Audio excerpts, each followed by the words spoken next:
And a very good morning to everybody out there. Here we are. Make sure we close the door to the office and we'll go out to the airplane. As you see, we are not going to be able to fly any of our amphibious aircraft on this flight like we wanted to because of the weather. Even a Cessna 190 over there. um, I don't think he's going anywhere today. Uh, So we're going to be taking the TBM up to Cordova, Alaska. If you've been following along on this series, we are in Yakutat, Alaska, this is the second to our last leg to our final destination. Remember that we started in Washington State, and we've been flying one leg at a time from one airport at a time on up to and second. There we go. Close the door here. Oh, come on. One way or the other. Thank you. And locked. Alright, here we go. So, even if the weather was clear, it's so cold out there. It's, what's the meter here? It is 2 below Celsius.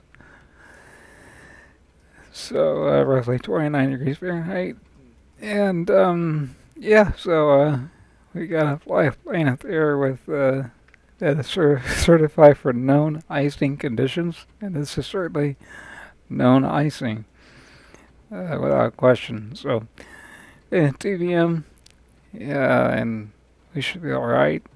Just got all the paperwork together for the flight, and we're going to be hopping up to 28,000, flight level 280. And, should be a cool flight. Bumpy takeoff, guaranteed. Bumpy flight, bumpy landing. Why? Because we've got winds. Winds are 100 at 15, gusting 20, 21. Yeah, that's a bit on the that's a bit on the gusty side, if you ask me. So, just get a couple things configured here real quick. Get the Garmin suite.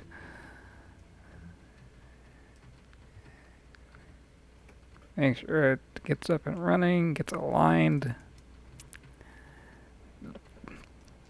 Alright, and our barometer today, barometer is 2927. Ooh, that is a low pressure system if there ever was one. 29.27. I really wanted to get the Aerostar out. For those of you that don't know, due to our Patreon account, our patrons, we were able to purchase a couple of aircraft, one of which was the A2A simulation Aerostar 600. And that airplane, unlike the Aerostar 700, is not rated for known icing because it doesn't really have any anti-icing gear on it. Boots like the 700 model did. The boots on the wings and on the vertical stab. Excuse me, and things of that nature. So I wanted to do the Aerostar 600 because it's fast. We could just fly right up the coastline and get some really, really amazing views with regard to the scenery. System test. Okay.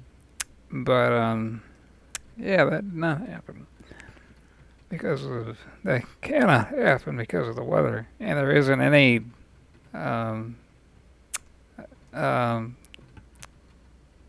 amphibious aircraft in Microsoft Flight Sim 2024 that has the ability to fly in known icing conditions, with the exception of the Dornier Sea Star But the problem there is that it's extremely cold up in Cordova, and I mean really, really cold. So, and on top of that, Cordova, they do have a seaplane base, but it's not at the airport. So I would love to have landed there, but the seaplane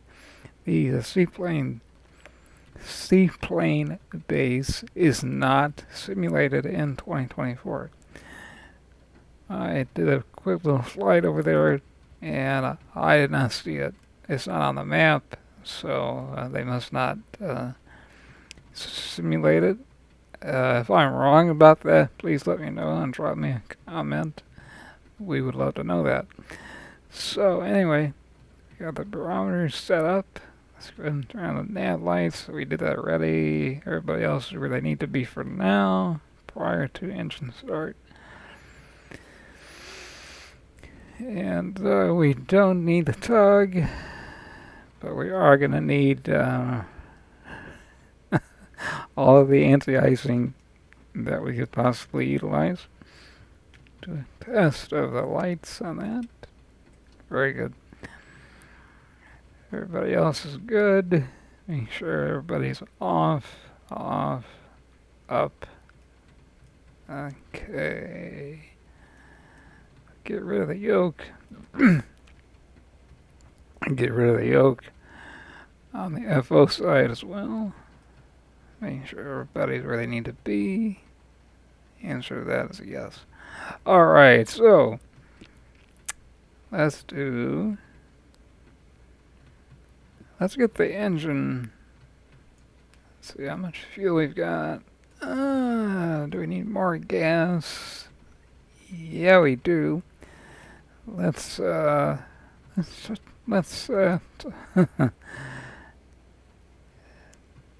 let's go for it. Let's top it off. It just desperately needs more gas. We're just gonna say top it off.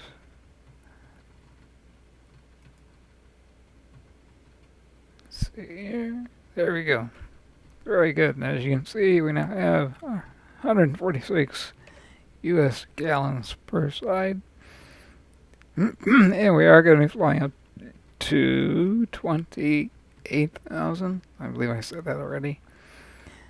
But yeah, like I said, this is going to be a very interesting flight. We'll see what this aircraft can do in these conditions. So let's get the engine up and running. It's freezing in the cockpit. And let's just get the airplane up and going here. It doesn't have a beacon. I can never get, well, technically it's controlled by the GTC down here. But just turn on the taxi light real quick and turn it back off. That let them know that we're going to be doing something like starting a engine. Parking brake.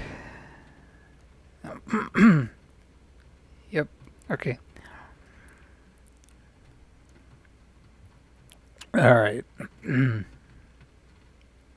Auxiliary pump. Auto. Fuel selector, which is left to right, right to left, in order to keep the airplane balanced. Auto. And engage the starter. And then we'll move the prop throttle into the start position. Looking at our engine instruments, there's light off right there. And the engine does need to get a little warm before we begin to fly it anyway. There we go. Now it's generating some amperes and a low idle. And we can turn on the bleeder. Get the get the heater turned on. Let's do that.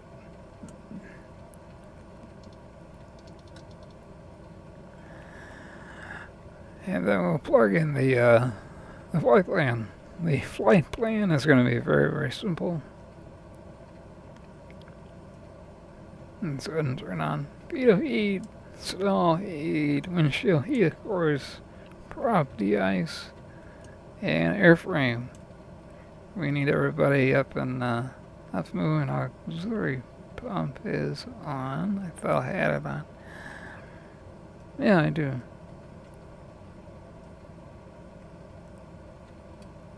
They want it on continuously. It is on. Maybe it'll go away once I engage the generator. I mean, the two had nothing to do with each other. Well, they kind of do, kind of don't. Auto.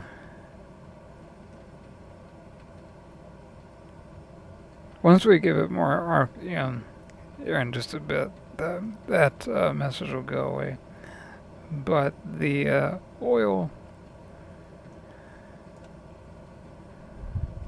just looking at everything real quick. Alright, everything should begin to warm up. Oil's at 35-ish. Yep, alright. I can move the trim up just a wee bit. Boy, it did not like that at all, did it? All I wanted to do is... It's acting like the engine wants to quit. Don't know why. Have no idea why. I mean, I've flown it. Yeah. Oh, that's weird. Huh. What made it go down into the off position? I'd love to know. Something happened with Sim Update 4, and that is the reason behind it. Let's get it going again. Generator off. Starter on.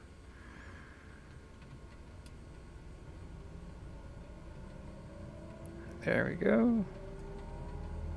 Already at low idle, so the light off should happen pretty quick. We can leave this on, meaning the airframe, prop de-ice, windshield heat. We can leave those systems on because in other words, they did not drain the battery that much. The engine wasn't off at more than a few seconds. There we go. Now we can re-engage the generator and we won't get a dead battery. Dead battery, not good. Alright.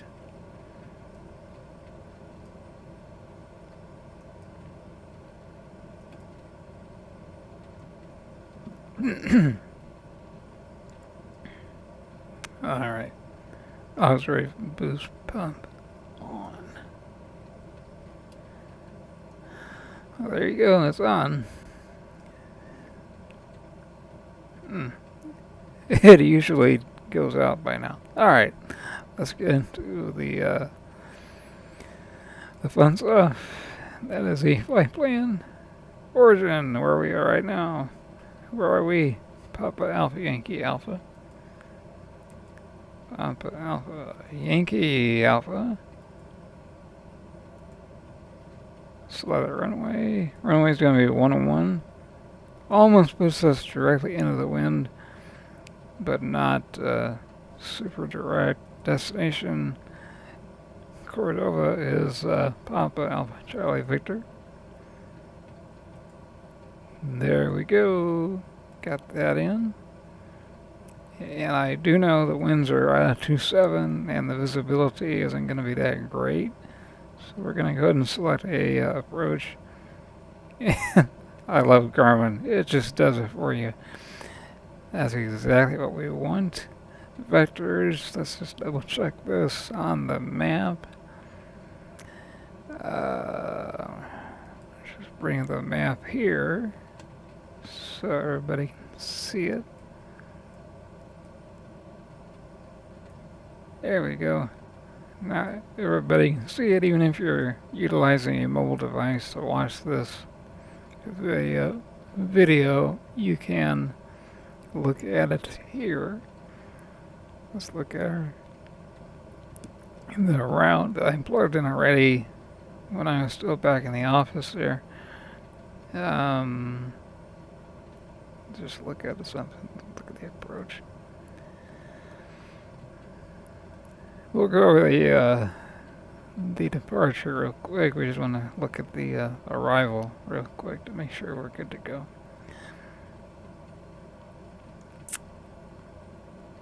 Yes, I know. A little slow here because I'm used to flying Boeing aircraft where I just plug things in, I get what I need, boom, boom, boom, and I'm done.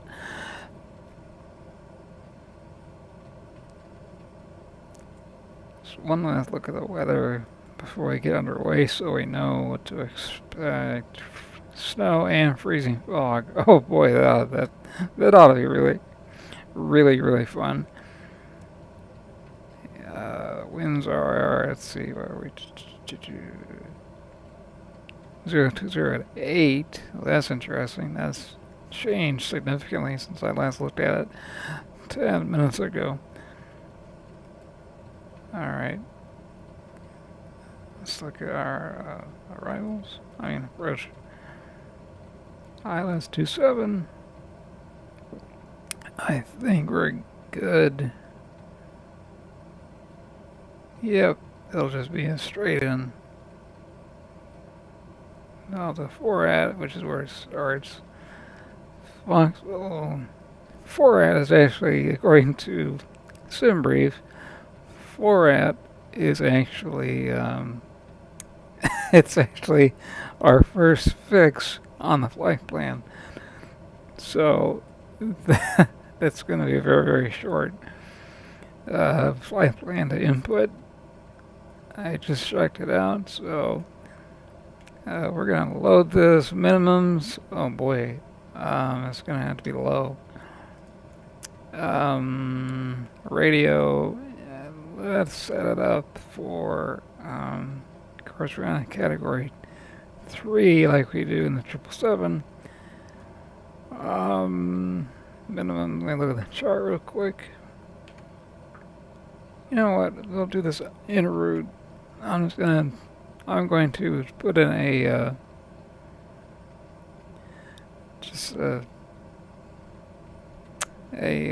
very, arbitrary number. Let's just say 200. We'll come back and fix it once we get going and get up into the air. ILS 27, approach option, load, just load it, that's fine. Enroute waypoint is 4 Fox, Oscar, Romeo, Alpha Tango. Enter that in. There we go. We are good to go. Romeo 11 Enroute 4 and we're gonna be to right 4 after we get in the air. Alright, that is done. Now we gotta do weight and balance. 5,661 crew and stores, that's correct. That is correct. No passengers. Pardon me. Correct. Takeoff. This will be sync. 288 max takeoff weight exceeded. How is that possible? No passengers. No cargo. Landing weight. We're not quite there yet. Initialize that. And, oops, sorry. Accept initialization. And we gotta send, well, we'll do it over here. We've got to send our takeoff speeds over to the VFD. All on. V1 isn't really there, but rotate at 90, and then it'll be 100, 124. Good. Very good. Alright, we've got everything we need. Let's hop over here on the right, GTC, and add, because there's no traffic, we're not flying on VATSA. The last leg of this journey, we will hop on VATSA. Let's put the weather on. And, oh boy, a lot of moisture right there. A lot of it. Alright. Back over here, we'll turn our bearing 1 and 2 on just for the heck of it. Even though we're not going to be utilizing any Enroute VORs. We're good to go with that. We're going to go back to our... what I like to do is I always like to have my flight plan active right in front of me in case any changes need to be made. And let's see here. Runway 101. Like I said, after we get in the air, I'll activate the, we'll do a direct to FORAD, and then it'll be as well. Alright, and we're going to hop up to 28,000. And then we'll set the heading of the runway here in Yakutat, which is 117.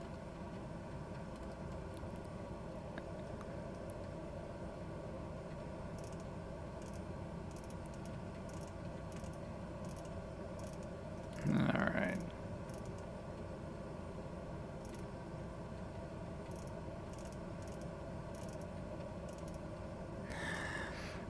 And then we'll do it this way. This is taking a very long time to do it. Oh, you can do it. Excuse me. We cannot do it. Good grief. Touchy. I like to be able to just drag the mouse over. It takes a lot less time to do it. You know what? You're almost there. Almost there. And then we'll bump up the engine to high idle and then see where we are at.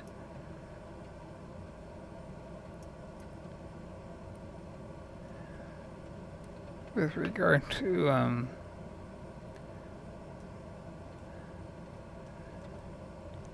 sure prop is low. Okay, inertial separator, that goes on without question, because in this aircraft we do utilize the inertial separator for takeoff, landing, and flying in inclement weather such as this.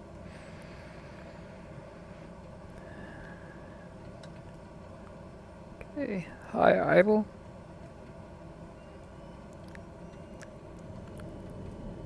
There we go. Should be able to hear that. And no, we're not going to set our flaps until we are on the runway. Why is that? Because of the snowstorm that we happen to be in. Everybody's looking good. Looking very good. And just in case, this actually comes out of habit more than anything else. Wait a minute. We've got something here.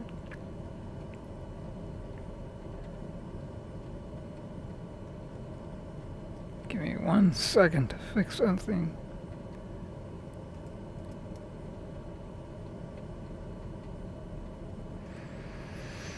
2200. We'll pretend that we're on that sim. So that is on. The standby TAS is not DKS, TAS, so traffic alert, not traffic collision avoidance. It's TAS, ADSB. That'll turn on once we get rolling here. All right, that's MFD on that one, and I leave, as I said, the flight plan on the left one. All right, good to go. Good to go. And move the throttle to taxi. Spooling up a little more. And taxi light goes on. Everybody else is where they need to be. Autopilot. And trim goes on.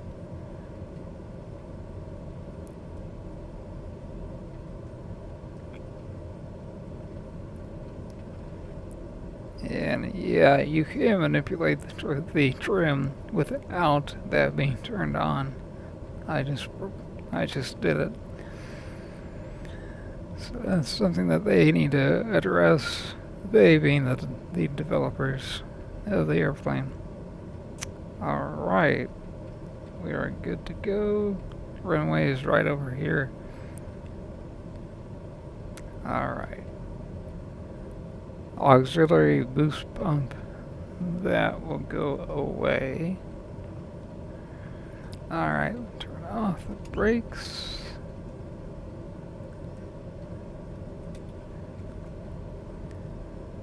That's what I figured.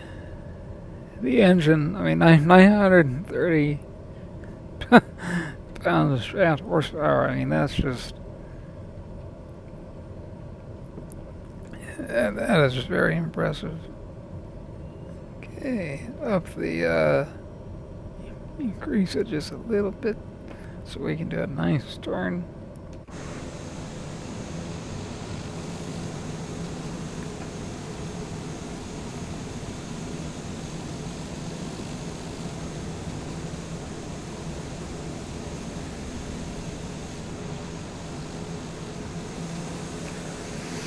Those ramp agents, they never get out of the way.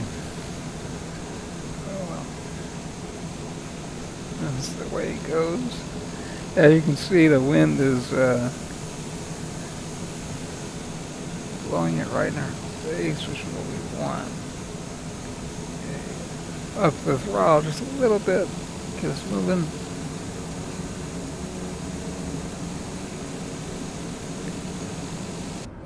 We do have our own onboard weather radar, and we can come off of next rad here in just a bit. I just wanted to see what the overall picture looked like.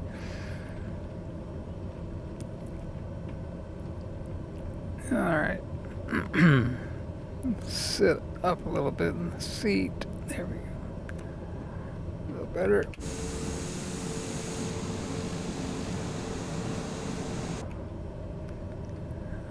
Alright.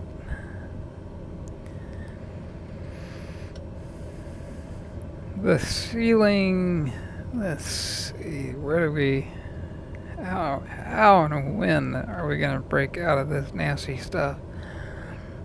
Let's look up here.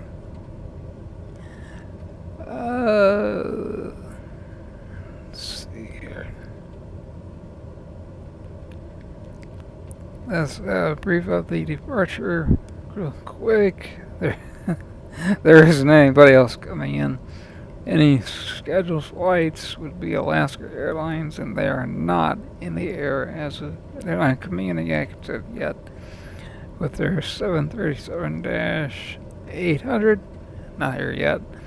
So let's stop here for a sec and brief up the departure real quick. And yes, I realize that typically we do this back before we begin the taxi. But like I said, we're not on fast sim, so you know, we have some leniency here and there. Get rid of that.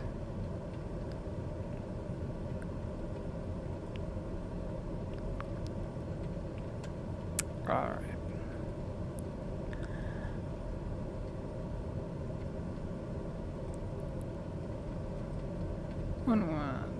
Two. Very good.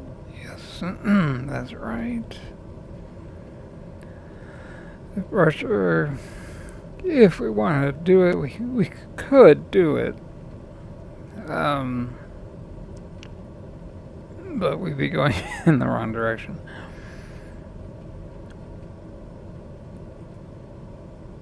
Alright.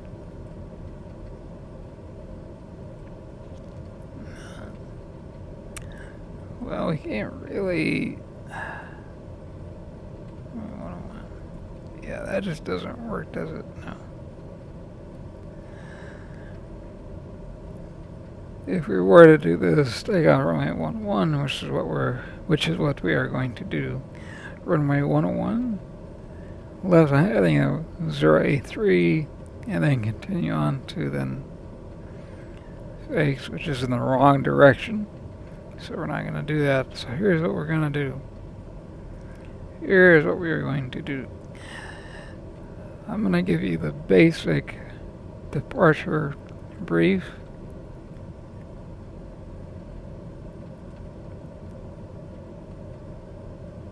That's already changed as well. Isn't that nice? Anyway, alright. Alright, we're going to take off out of runway 101. We're going to do a partial partial back taxi.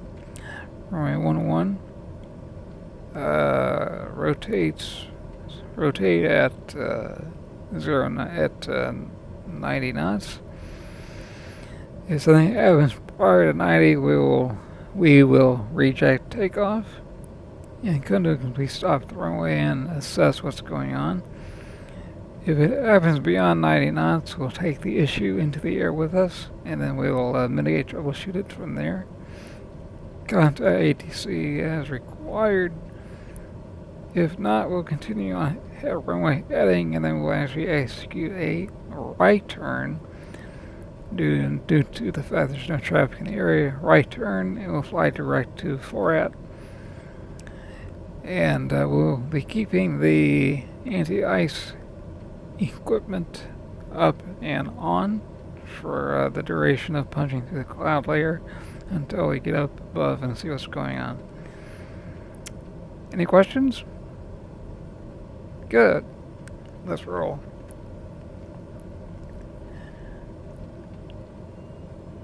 Alright. Engines coming up, landing, and strobes are on. Turn on the cabin access lights. And the airplane is spinning on us. That's interesting. It was supposed to go straight ahead. Huh. If somebody out there could explain that, I would love it. Alright. Not taxiing, and the airplane begins to go left all by itself. Can't imagine the wind being that strong, but looking at the windsock, even though it's that strong, I mean the wind, it just wouldn't happen. Yak to traffic, TBM 463 Tango Bravo, taking runway 11 bad taxi, departing straight out. Yak to traffic. Anyway.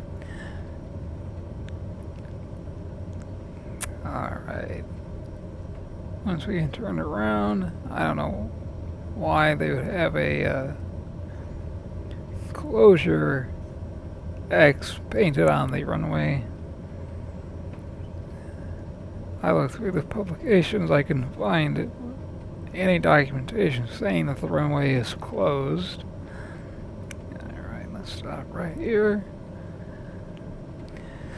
Flight director on, and auto thrust is set.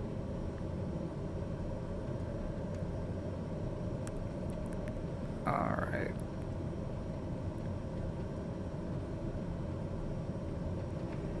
And here we go.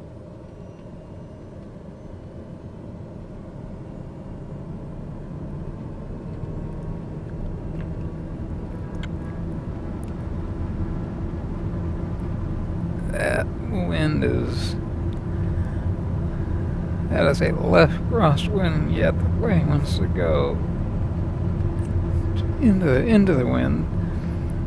There's a lot of torque. There we go. Whoa, that wind is nasty. Horrible takeoff. That was not expected. Yeah, we are all over the place. Positive rate gear up. Decide not to use flaps because of the wind. With that kind of wind, you don't need flaps. It's just very, very simple. Parking brake. Don't know why they haven't fixed that yet. Yaw damper.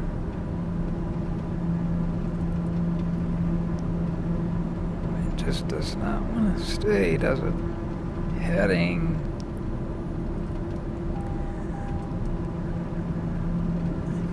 Back on the throttle just a wee bit. It's supposed to keep you from doing that. Okay, vertical speed real quick. Set this up for 1,000 feet a minute until we get on the right path here.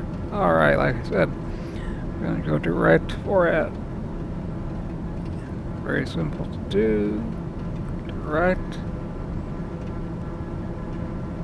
Activate that.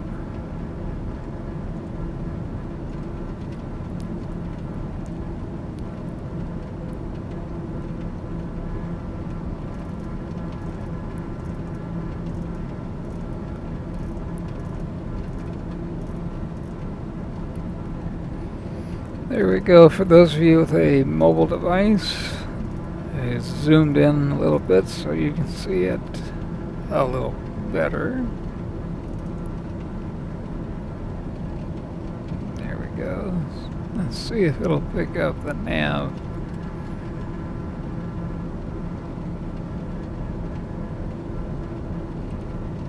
Instead of heading, it looks like it's going to.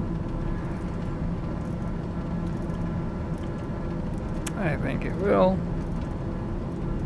190 indicated as we get out of here. Extremely windy. That's why the takeoff is so messy.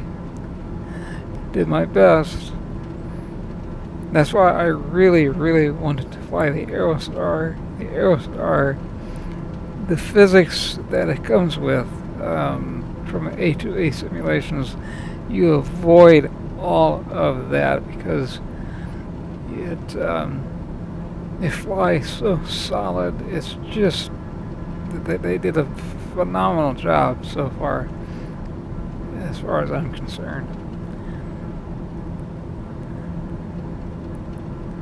Alright, let's VNAV. What should we do it at? It's going to climb very well at this speed here. 200. Alright, let's do I'm sorry, VNAV, I meant flight level change mode is what I meant to say. Let's do it at 190 for now to get above these clouds, so 190.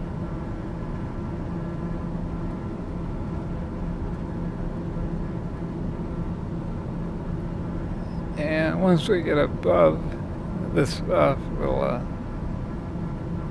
we'll decrease the rate of climb as the air gets thinner, especially up around 20,000. It'll be it well above 18, as all of you know. Most of you know above 18,000. 18,000 and above is when the atmosphere just really changes, and it just begins to change exponentially the higher you go, 1,000 foot per 1,000 feet, especially above 250. It just really begins to change. Okay, the aux boost pump warning is still, I'm sorry, caution. Caution is still on the gas. Alright. Auto. See if it likes it now. Now it likes it. Okay. Okay, we're still flying through any snow, ice. Let's weather. Let's go to our onboard radar now.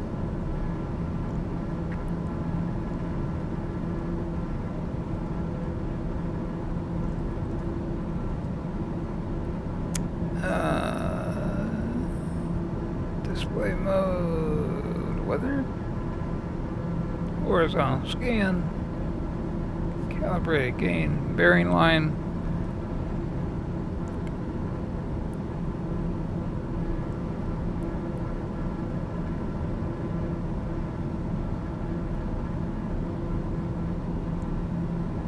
We'll just leave that alone. Calibrated gain, it'll automatically, I take that off. Yeah, the gain is, just leave it at that. Calibrated, I mean, because if you disable this and then you gotta mess with the gain, that's the one thing. If you increase the gain too much, then the whole radar has the potential of showing nothing but moisture when there isn't moisture there. So just leave a calibrated gain and that'll get you going. It's nice to fly with an airplane that has a functioning onboard with a radar. The next aircraft purchase, thanks to the patrons, is gonna be really fast, but yet really great with regard to technology. Not the newest aircraft in the world, but fast, onboard radar, perfect for the next adventure once we finish this adventure, which is getting to Alaska the way in which we've done it. And I'll be putting a series together, so it'll just be a one series, so everybody on YouTube and Patreon, if you want to watch each flight in sequential order, or if you missed one, it'll be very simple. It'll be in a compilation for you. It's a series, I should say. Alright, there we are, above 10,000. Landing lights coming off. Taxi lights coming off as well. Everybody else up here looking good. Yes, and yes. Alright. Do we need airframe, anti-ice? Are we out of it? Onboard radar says that we will be out of it. As you can see, let me zoom in for those of you with the mobile device.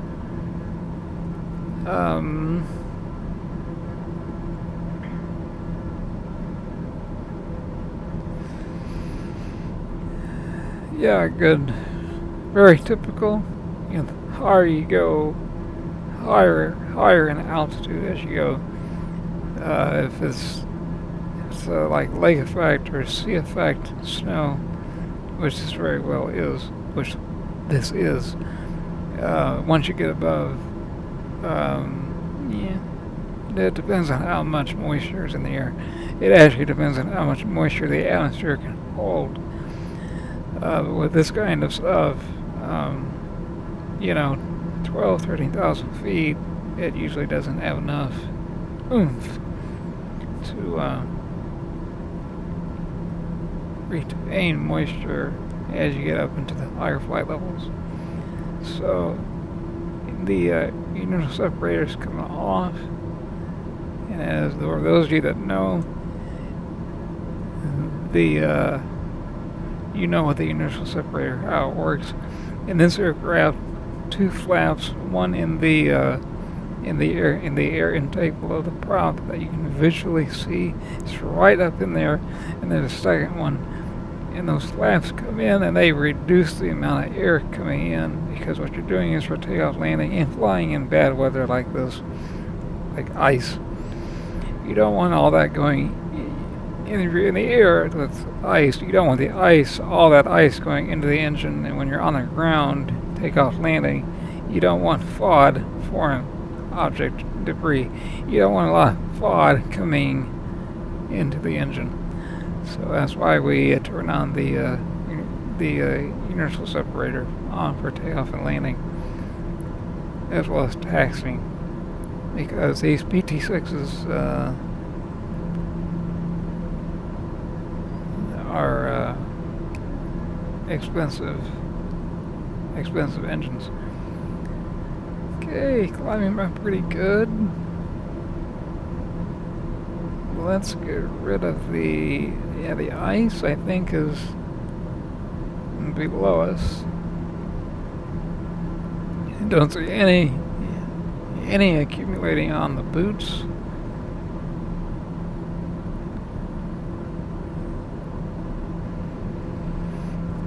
Climbing pretty good. I mean, really good. Let's switch over to vertical speed now. Let's go to 1,000 a minute and just see what it does with regard to our speed. And then we'll try to find a real sweet spot with regard to optimum climb. That is one thing I wish that the Garmin Garmin included.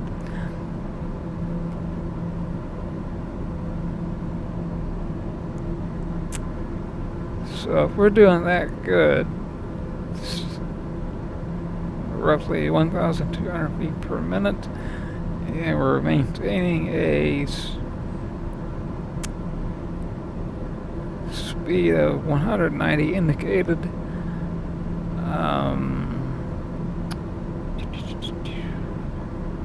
Let's expand the map real quick.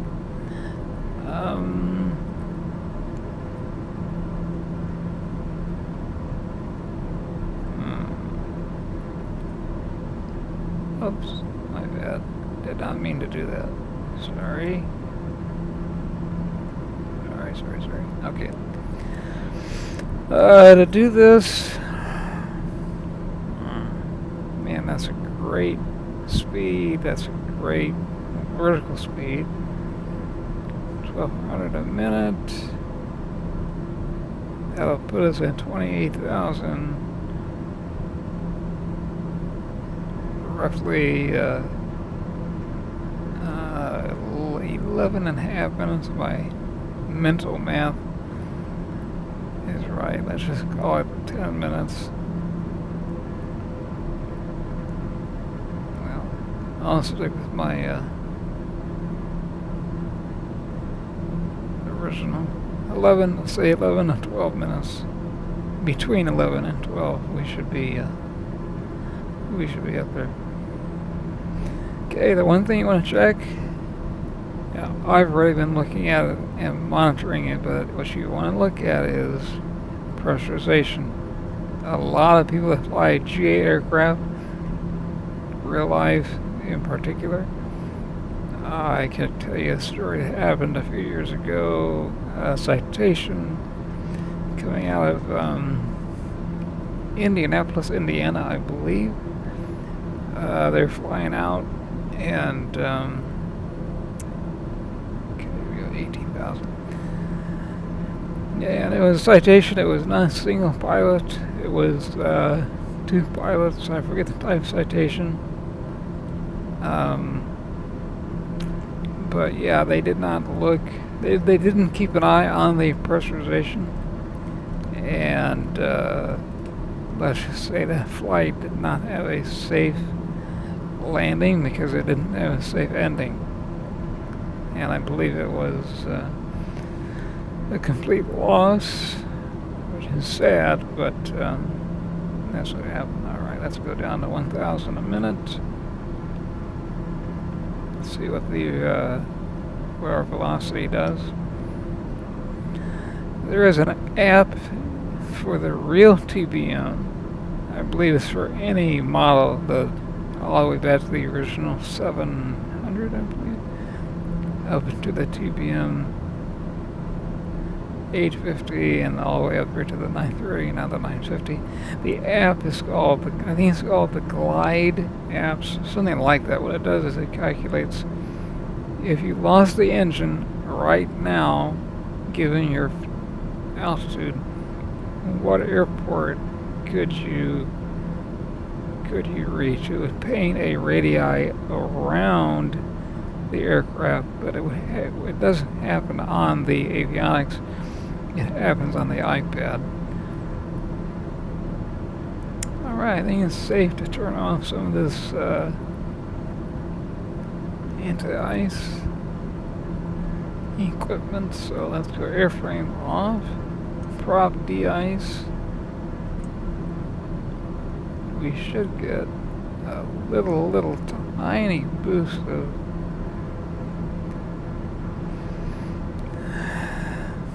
power by doing that. But this thing is so automated with regard to the throttle. It's just it's not even close. It's just a phenomenal piece of engineering. How we don't have to mess with the prop lever. We don't have to mess with lifting the flap lever up and over the gate, going into a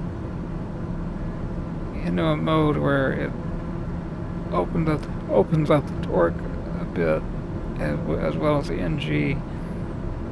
As you can see, it does a phenomenal job at keeping the RPM on the prop, maximum efficiency and speed right at 2000 RPM, torque 94%, NG, which is your internal, 90.7%, ITT 671, oil pressure looks good at 120, oil pressure 120, oil temp 29.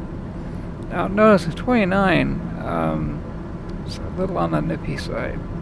It's not up where it typically is. We'll keep an eye on it. As for our pressurization, as I said before, always want to make sure it's pressurizing. That's a big item. 450 for the pressurization. As you can see, 450 feet per minute. The cabin altitude is 5,980, soon to be 6. There it is, 6 grand on the cabin altitude.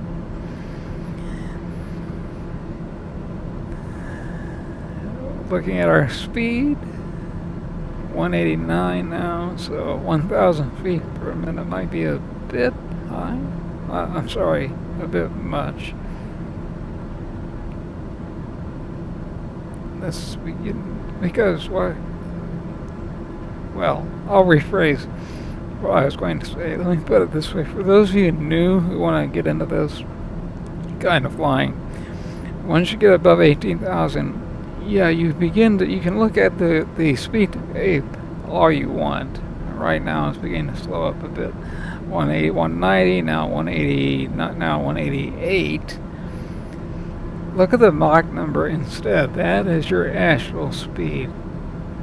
Again, I can't stress this enough, and a lot of people have asked me in another forum that I work on with military servicemen and women that want to learn how to fly online. I get a lot of questions, and one question I get a lot of having to do with speed.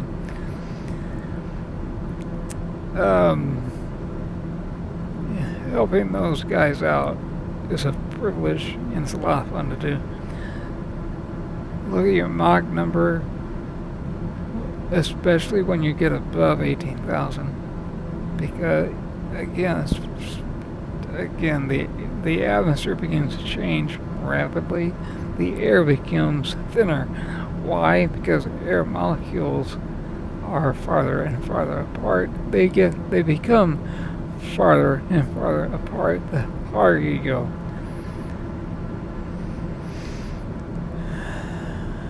Alright.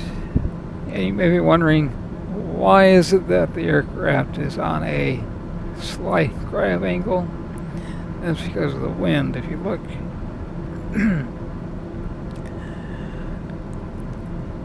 let me zoom in. Okay, look at the Mach number at the bottom of the speed tape, just below the heading that says HDG 274. You'll see two numbers, and this is a little box that says 5667. So we're getting pushed to the, well, let me show it to you this way. If you can see, let me zoom out. I have an ultra wide monitor, so I always have to remind myself that you all cannot see everything that I see. Okay, so if you can, look at the flight plan on the map on the right, and look at the box I just told you about, this one right here,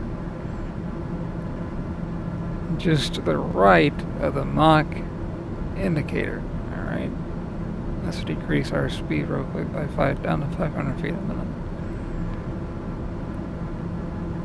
We're beginning to slow up just a bit much, so we can regain some of that airspeed.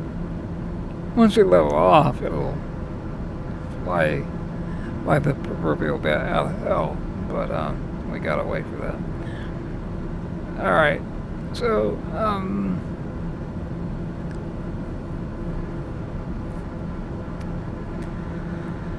again, let me zoom out just a wee bit more.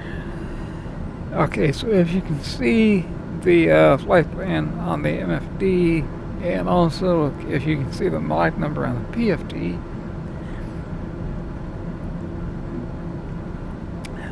if you can see both of those, great. I want to show you something that is inside those two visual reference points, and that is this. Back to why is the aircraft why does it look like it's on a grab angle? Oops, little turbulence.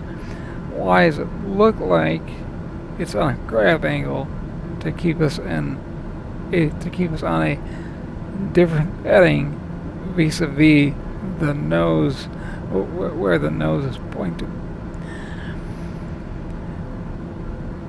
Look at that box on the PFD, 60 knots, trying to push us to the right, or in this case, to the north. The autopilot understands very, very well. It understands that if it doesn't go into this specific angle, and it's around heading 257, when in reality the course for our destination is 276, 27. Well, yeah, it's just shy. Let's say 280, 279 degrees. So the actual course is on heading 279 degrees. That is, and we're with the nose is pointed at 257. That is the difference in degrees as to how far the crosswind, in this case, is trying to push us off track. So, just so you know, that's why it looks off. Some people find that a bit disorienting, but as long as you know why it does it and the reasoning behind the why, then it helps you understand it. Back to the takeoff real quick. The other reason, just to leave the flaps up, Um, when you have that much snow falling, and let's say hypothetically we were able to get de-ice back there, two de-icing chemicals that are used, the pink juice and the green juice. The green juice is a type of the green. When you see it done, like if you're flying on an airline and you're over the wing, or you can see the wing from where you are seated. The green, color green, that is no more than like your proverbial food coloring. Why? That's to give the de-icing crew on the ramp an idea of where they've already laid it down. Why is that? Well, because what they're putting on there, aka ethylene glycol, when they put the green stuff on there, that is basically sugar water, believe it or not. And that is what keeps the wing from freezing up, and it gives you like 30 minutes or 40 minutes. I have to look at the mu numbers, but it depends on temperature and other things, the rate of snow. If you are on a aircraft, airline, or private, when they do de-ice you, and of course I'd love it if flights in 2024 were to eventually simulate de-icing in a realistic way. What you'll notice is the pilots, they do not set the flaps for takeoff until just before taking the runway. Why is that? They don't want ice to build up between the flaps and the wing. You don't want ice up in there, so they set the flaps for as short of a time as possible. I mean, very, very short time. So, holding short at the runway, number one for takeoff, they get clearance for takeoff, or line up and wait. Then you say, okay, takeoff flap set, and then you perform your takeoff roll, and then you incrementally retract the flaps on a schedule based on your speed. So in this aircraft's case, I do realize that takeoff flaps are on the checklist. However, the thing to keep in mind is, since this is a simulator, you can get away with certain things. And again, if the simulator, and I don't know if it does or not, I haven't read the technical notes. If it really, really is accurate with regard to ice buildup and the way the wing flies, you just don't. If the runway is long enough, which in that case back at Yakutat, it was more than long enough, you simply don't need to get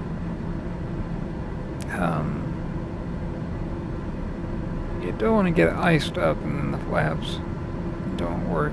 So, and again, like I said, and I hate to be so repetitive, but you simply don't want that. It's not fun.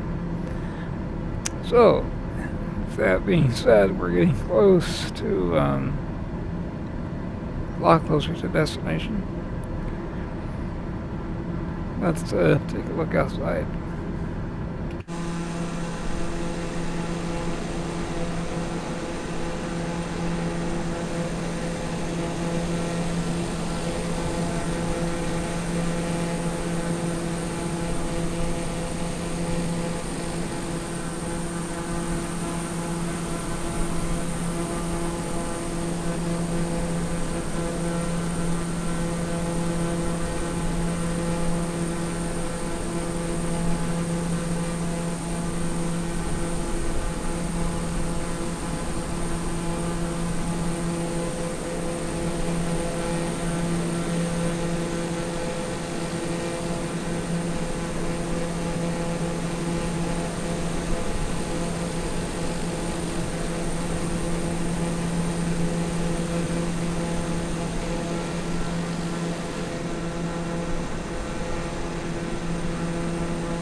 Alright, as you can see, there's not much to look at. Sorry. Not much there. Yeah, I really wish the weather was different, but it's not. So we gotta do this. And I know I feel bad because I promised the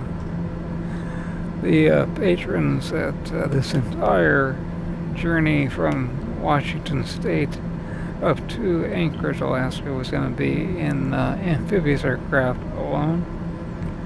Well, we had a really cold November and things iced up very quickly, so.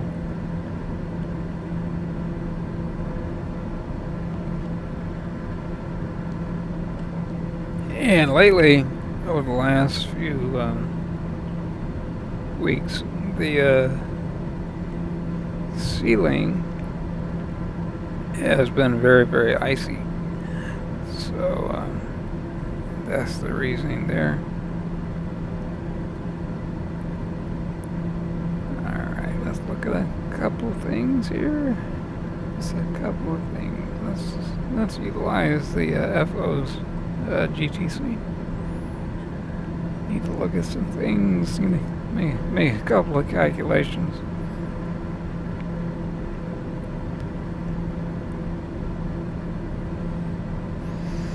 And the unfortunate thing is that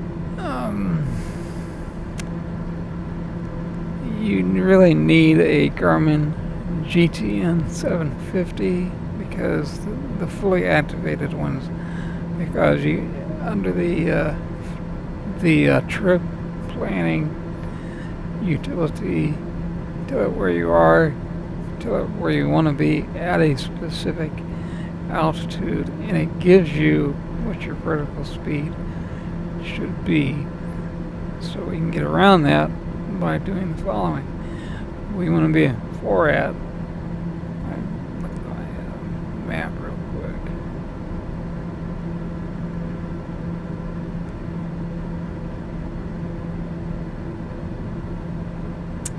Let's look at the other map. 1 second. Somebody is sending me a text with questions, which is nice.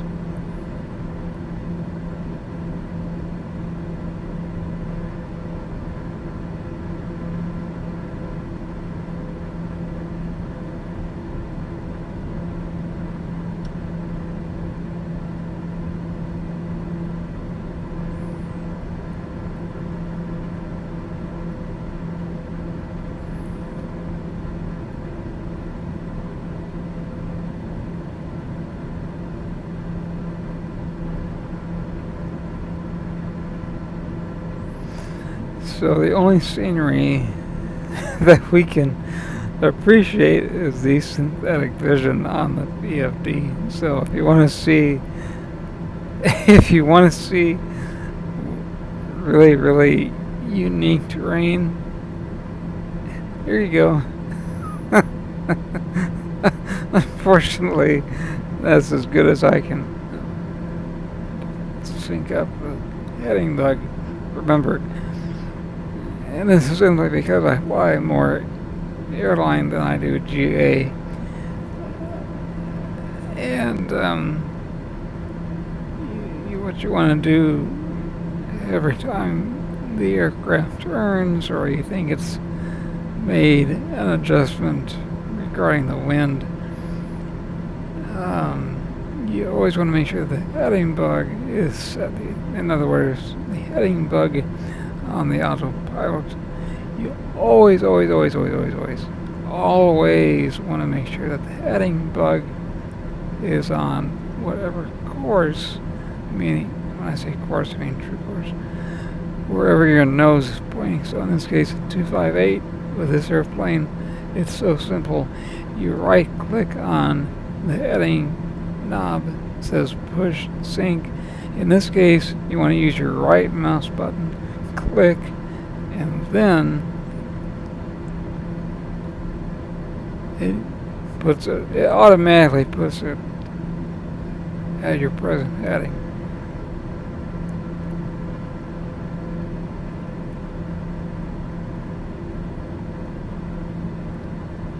Okay, let's just look at everything else here. Obviously, we will be turning on all of our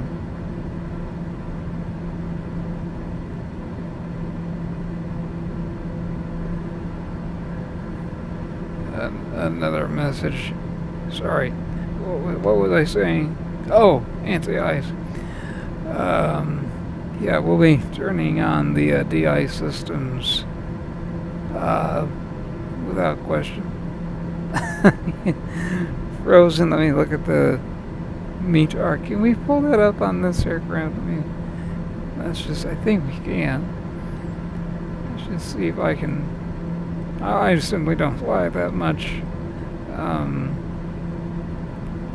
It's probably really warm in here. Dial it back a little bit. We're gonna need more air on the windshield than we are at the feet. So take it back a bit.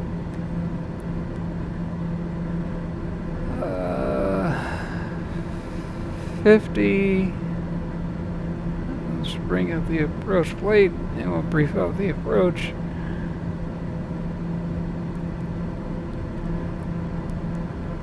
We're gonna be ILS 27. Here we go. Alright.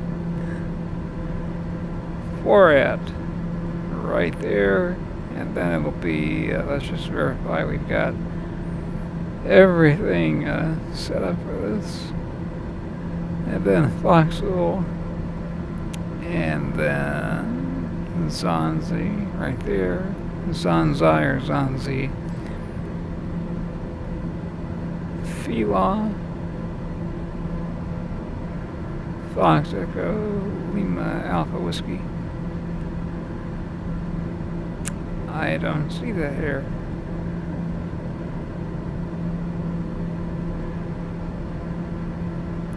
In other words, I don't see Fila on the active flight plane.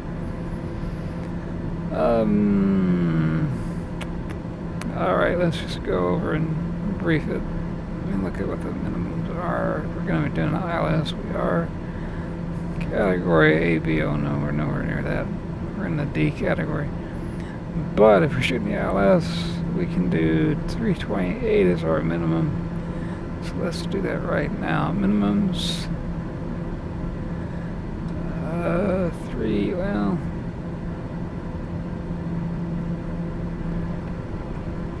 328.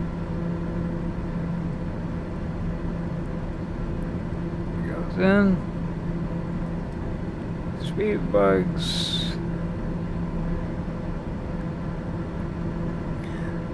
85 is going to be the approach. Let's look at the wind here. Let's go ahead and begin to descend. Way high. We need to go left anyway.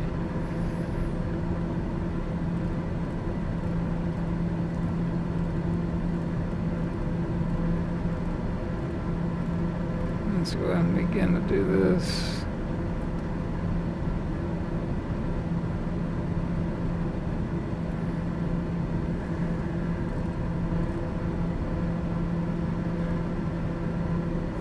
$2,000 a minute. And we need to bottom out at what's the let's look at the map one more time. We need to be at sun, so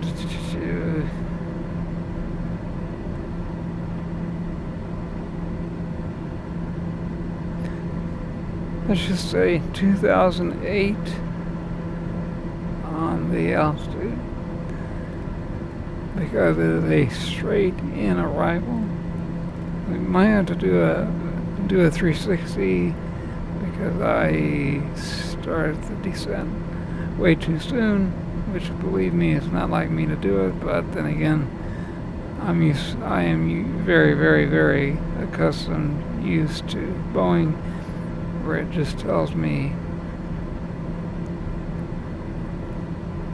it automatically tells me where we're going to descend. Okay, check that out. Okay, right there. Oh, I see. We didn't say standard bear on the FO's side. Okay. All right, we can. Do we need to do a holding pattern Knoxville?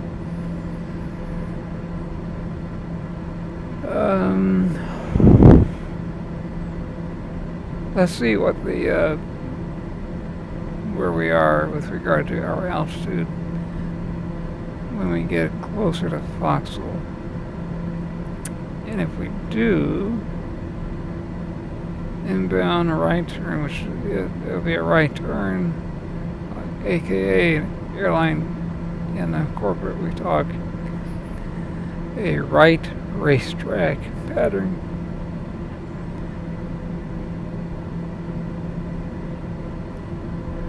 Let's see, yep, inbound what you want. Left or right. There's terrain there. We do left. Time, we would do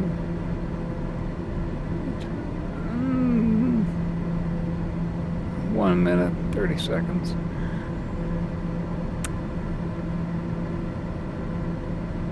More than likely, alright, we're already picking up the 11070. Really? Already? From this altitude? What is our frequency? Really? Picking up the ILS from 22,000 feet? Huh. Interesting. Muy interesante. Okay. Let's go. Zoom in a bit here.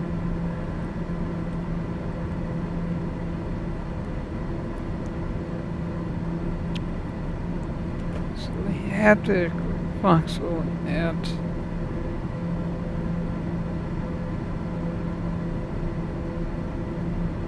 we did 6,000. So if we were going to go into a holding pattern Foxhole, you could see we need to be somewhere between 6 and 6,600.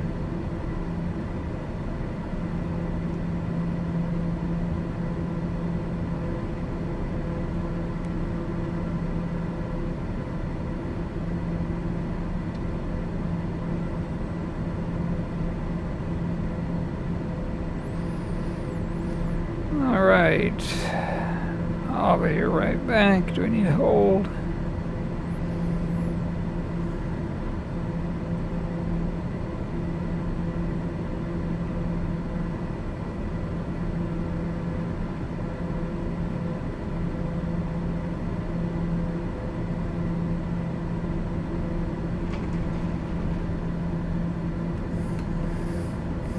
Stand by, everybody.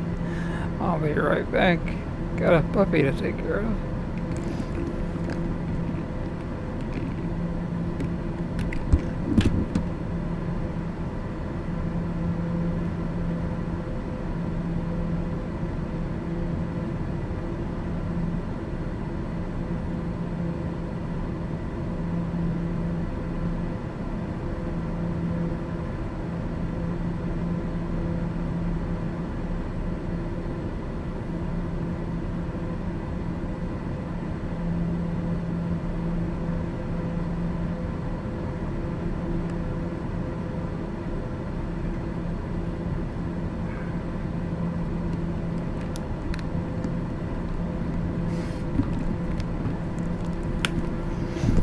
Alright, well, when you have a puppy, for those of you that have a puppy, even if they're 7 months old, you know what I'm talking about. Alright, so let's slow it up. What is the weather right now? Look at the 2929. Alright. 2929. And we'll spin this around. 29.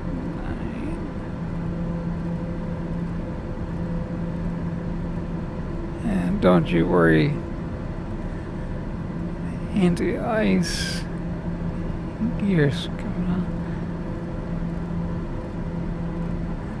And we're lower than we need to be. 292. Okay. Bye, buddy. Everybody knows about everybody on the channel knows you. Gotta get with camera. Alright, that is my puppy. You'll meet him soon. Alright, so good, good.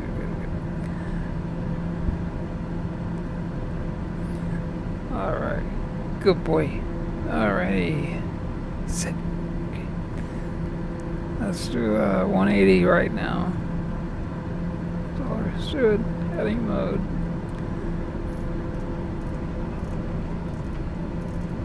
Let's really get out of here. Gotta go way down.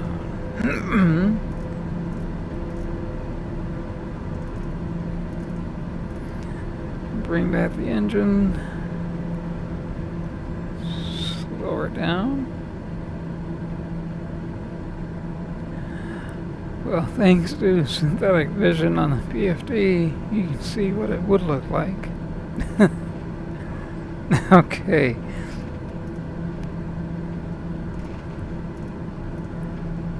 Alright.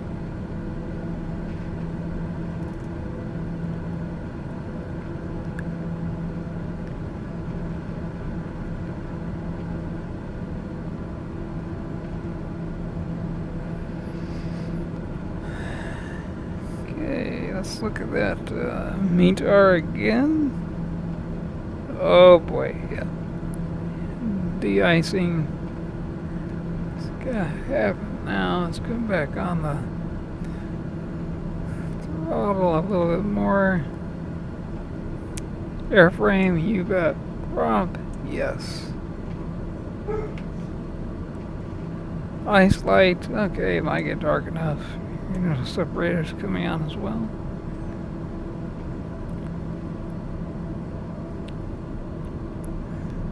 Yeah, 37,000, I'm sorry, 3,700 or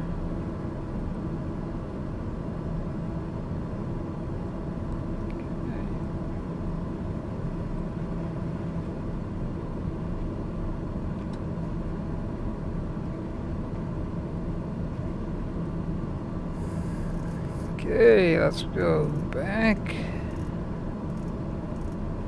Someday.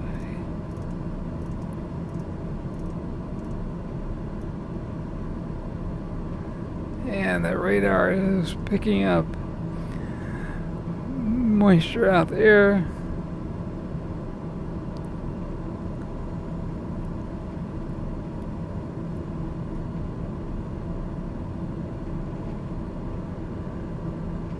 That's the airport. The onboard radar is picking up some stuff directly ahead of us, and that radar is only going to get more and more full, so to speak. All right. I believe we're good to go to.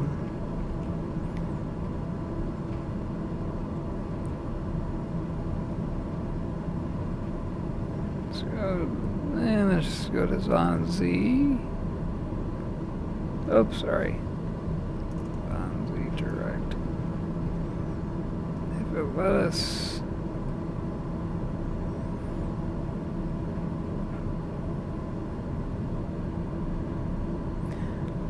Here's what we'll do.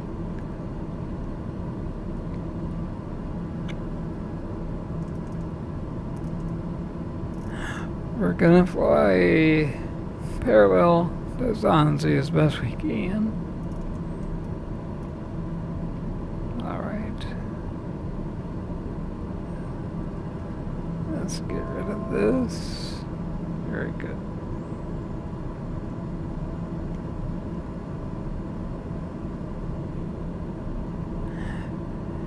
any moisture coming across the windscreen? No. Okay.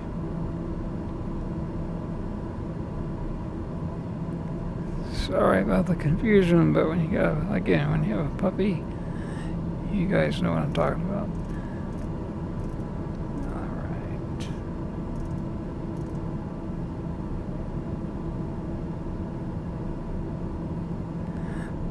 Stick our speed at 200.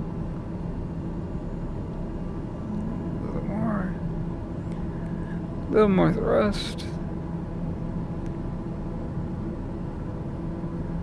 Okay, there's a nice slope localizer.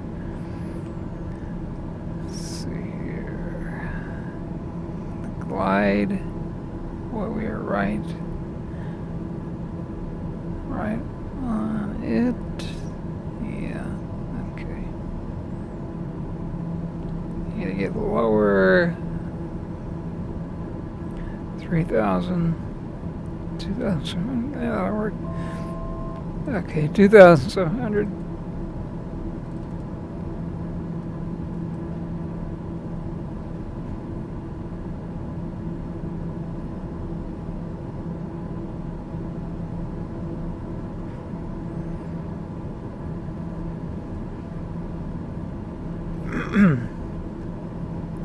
Let's do this.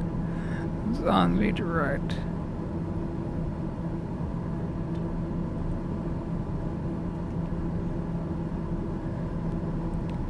It doesn't like that, does it? Okay. Does not like that one bit.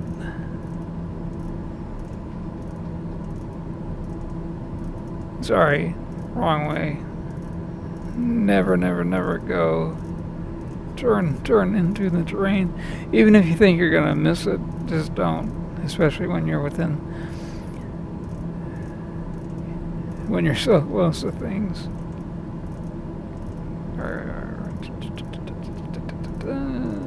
Go this way.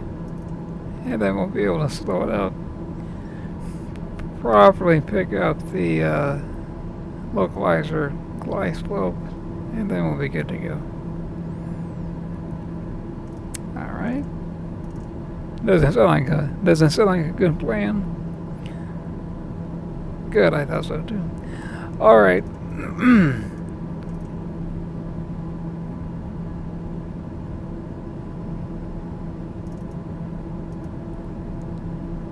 There we go. Coming around. Coming around.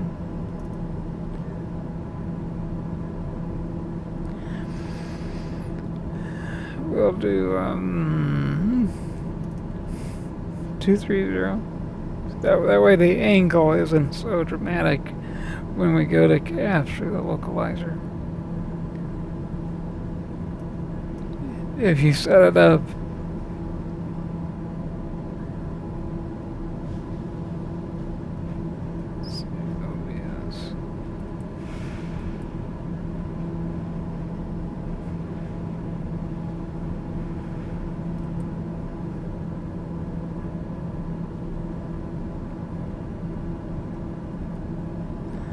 approach armed.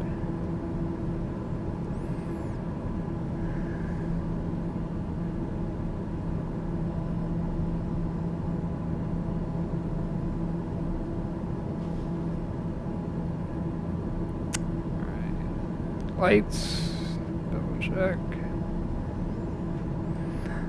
I'll do pulse lights. Just in case.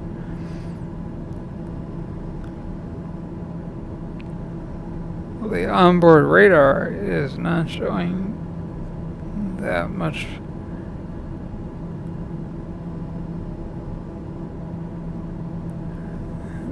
I'm not showing that much weather. Okay, our misapproach altitude is what, 6,000? If we have to go missed 5,000, then I'll hit anyone too soon. Okay.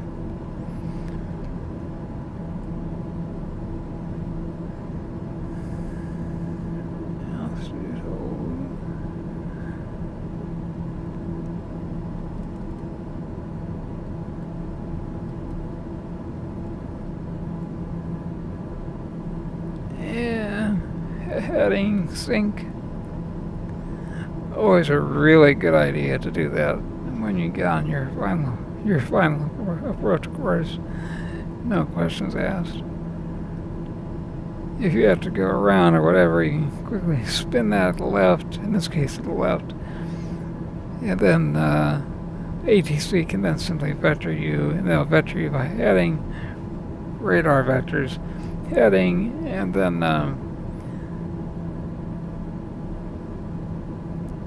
it's just much. It takes one more step out of making it difficult. All right, let's begin to slow it up. And now this aircraft does slow up very, very quickly. When you're straight and level, I mean, look, it's just dropping like an anvil. Slow it up, slow it up.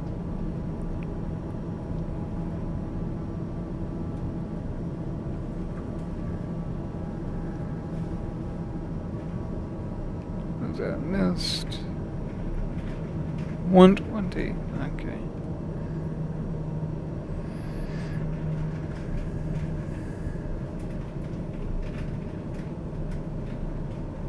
There's 130. Less than 10.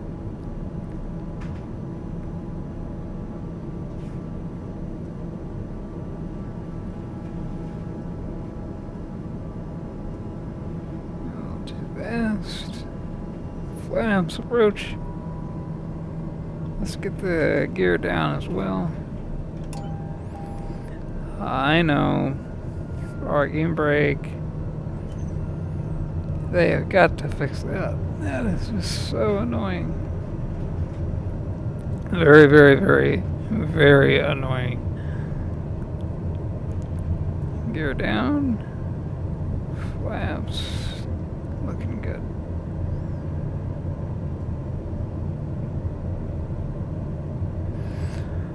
.5 nautical miles. Looking good. The angle of attack, that is kind of nice to have, although if you're in the real thing, someone like Chuck Yeager would tell you that that instrument is, in his words, stupid. But again, he was Chuck Yeager, so he can say whatever he wants. I think it's really nice to have if you become disoriented. Okay, full flaps. There we go.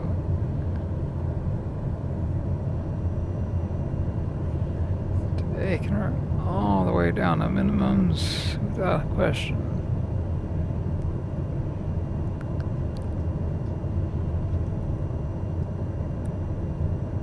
Very, very stiff. Crosswind effect on this.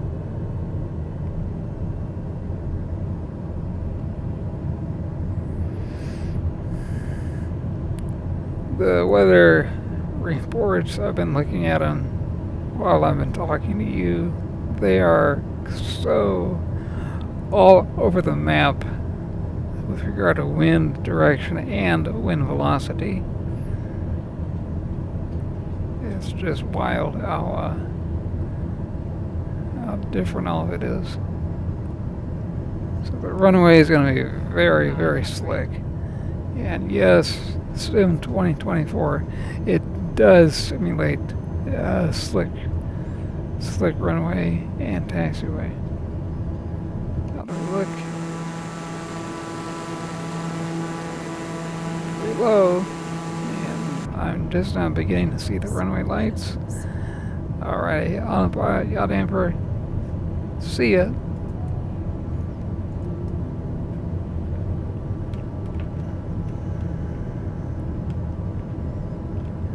All the way down to minimums. Alright, let's see. How is the physics of this gonna be simulated? That is the question. Power back. All of a sudden we have no wind. Really? No pressure. Alright. A little bit of reverse. A little bit. You're anticipating really, really gusting winds, and all of a sudden at the last second, the wind dies. How do you like that? Alright. Back out of beta.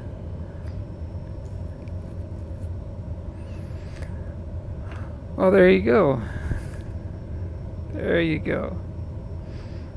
Not on center line because I was anticipating somewhat of a crosswind because that's what the METAR calls. That's what the METAR is reporting. So, yeah. Microsoft, this has happened before. You get about 100 feet AGL and it changes. So, flaps up.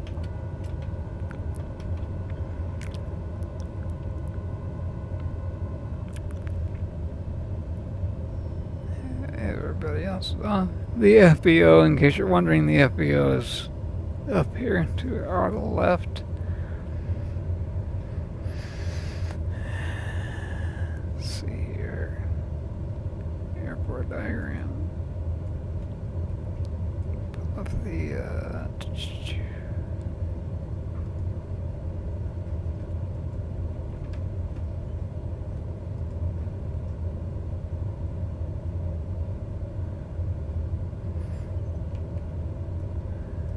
where's the pull off? It's over on the left.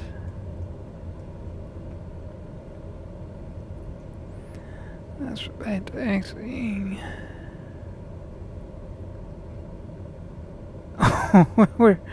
Where's the turnoff? I don't. Did the snow? No way. Did they simulate snow covered? I was just up here, and the FBO and hangars were right over there. Bizarre.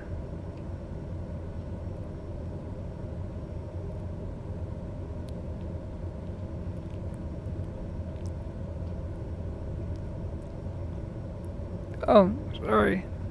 I was thinking of the wrong airport.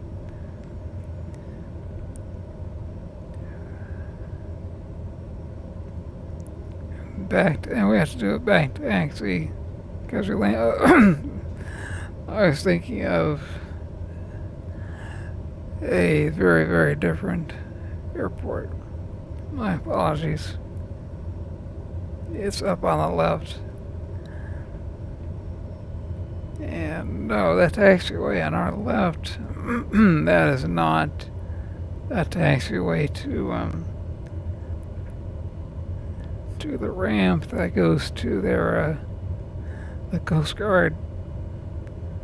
That's their building. Is this Charlie? Or is this still the Coast Guard? That's the one thing about this.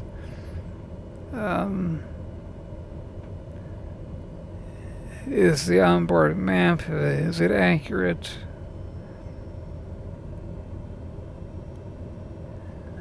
Technically, this should be the Coast Guard station. That's just the road that takes us over there.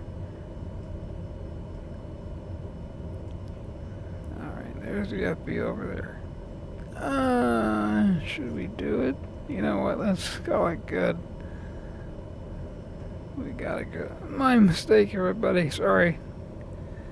But I could not see if that was taxiway Charlie or not, because the signs are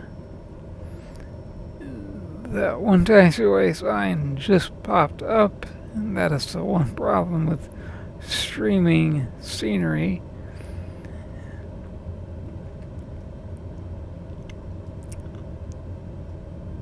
Turn off the anti-icing systems. Off. get to everybody else here shortly.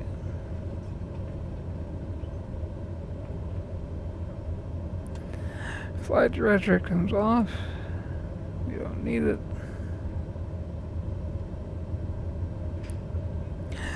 Yeah, they they being Microsoft, they really need to work on the issue whereby the wind dies off just as soon as you're about 100 feet AGL, and all of a sudden the physics of everything just changes up so quickly.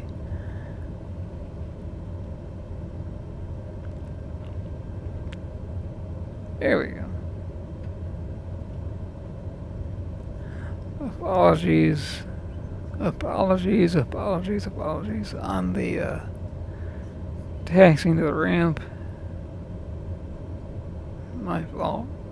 Believe me, you can look at my other videos. As somebody that used to fly in the in the real world, on top of that, it's not like me to do this. Okay. We'll park it.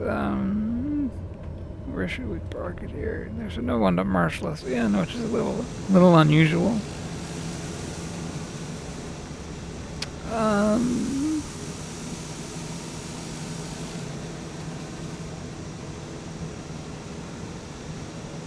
Right over here. How about that?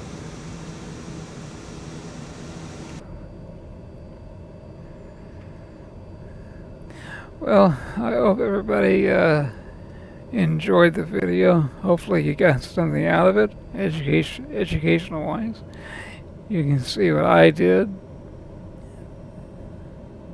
Because I'm not used to flying a GA aircraft, so learn from my mistakes today. Not descending when I should have because of my dog and missing the proper turnoff point. Because for a moment I thought I was thinking it was I was thinking that the layout of the airport was a different one that I've landed at, that I have landed at recently. Okay, brakes. Yeah. Off. Turn all these things off. And there's a separator off as well. Bleeds. Yeah, we can turn off the heater and the bleeds. We're gonna run the engine to low idle. That back to neutral.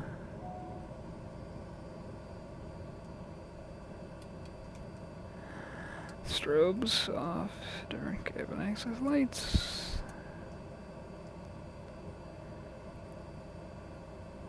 Ignition. Okay, this goes off.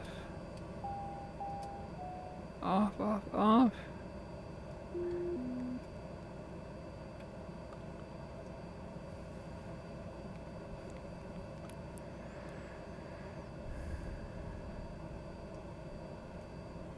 And off.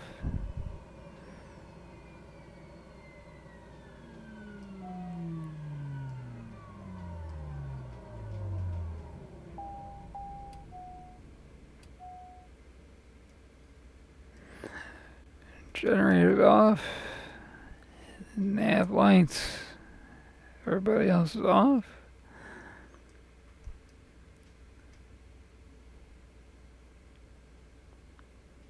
And that is that.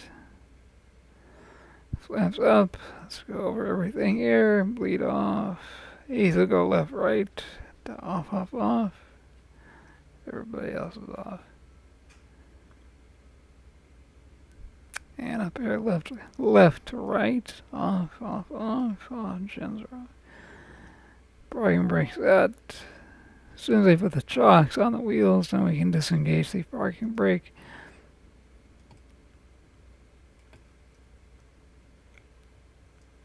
And battery off. Weather's on standby. Let me get that weather radar off.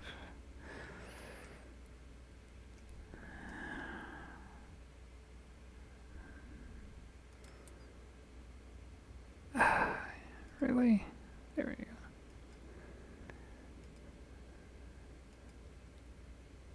And yes, you would typically turn off the radar when you get off of the runway immediately. But flying single pilot in an aircraft I haven't flown in a long time. Good.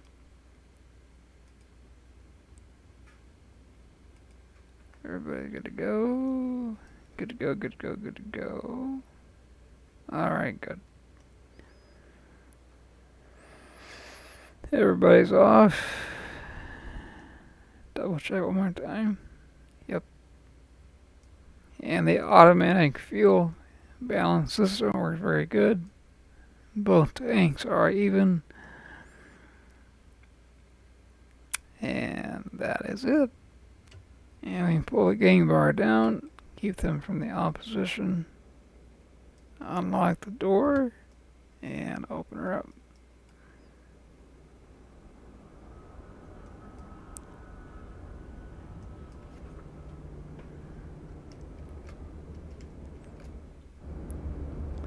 Well, here we go. Welcome to Cordova. Hope you got something out of it. Or you found it to be unique in some way, shape, or form. We did our best. And as of for now, you'll find all the fun stuff to look at, read about in the description below, Patreon account, etc. And take care, and we'll be back with you very shortly. And until then, fly safe. Frequency changes. Oh, wait. Sorry. One more thing. If you like the video, please hit subscribe and like so we can continue to grow this channel for more interesting, adventurous flights like this one and many, many, many more to come. Thanks for watching and fly safe. Frequency change is approved. Have a good one.